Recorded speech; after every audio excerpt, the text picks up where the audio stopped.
ქვეყნის მასშტაბით ყველა საჯარო სკოლაში სამეურვეო საბჭოს არჩევნები ჩატარდა. არჩევნები გაიმართა ოზურგეთის მუნიციპალიტეტში. მასწავლებლებმა და მშობლებმა სამეურვეო საბჭოს წევრები თავიანთ სკოლებში აირჩიეს. სამეურვეო საბჭოს კენჭისყრის პროცედურა 10 საათზე დაიწყო და 16 საათამდე გაგრძელდა.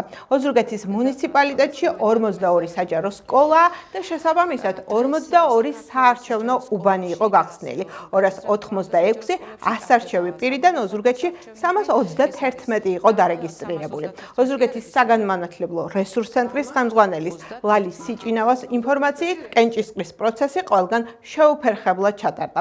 დღეს საქართველოს მასშტაბით 2000-ზე მეტ სკოლაში ტარდება სამეურვეო საბჭოს არჩევნები და რა თქმა უნდა ოზურგეთიც უერთდებით ამას სამეურვეო საბჭოს არჩევნებს, სადაც მშობელი და მასწავლებელი თავის წარმომადგენელს ირჩევს ამ სტრუქტურულ ორგანოში, რომელიც გადამწყვეტი არის სკოლისათვის. სკოლა ვიცით რომ არის დაწყება, სადაც დემოკრატიას ვიწყებთ და აქედან გამომდინარე ეს ორგანოც მნიშვნელოვანი არის სკოლის ცხოვრებაში ჩაერთოს როგორც მასწავლებელი, ასევე მშობელი, ის აქტიური იყოს გადაწყვეტილებების მიღების პროცესში.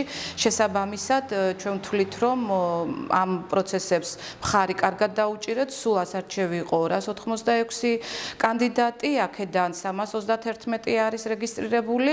სკოლებში ირჩევენ 3 მასწავლებელს, 3 მშობელს, დიდ სკოლებში ყავს 6 მასწავლებელი და 6 მშობელი.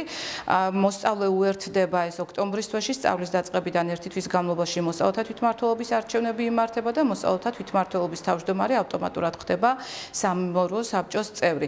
ძალიან დიდი მნიშვნელობა აქვს თუ რამდენად აქტიური იქნება მშობელი, რამდენად აქტიური იქნება ჩვენი მასწავლებლები და მე მგონი რომ ამას ამარტივად გავართმევთ თავს და ვსურვებ წარმატებებს არჩეულ კანდიდატებს.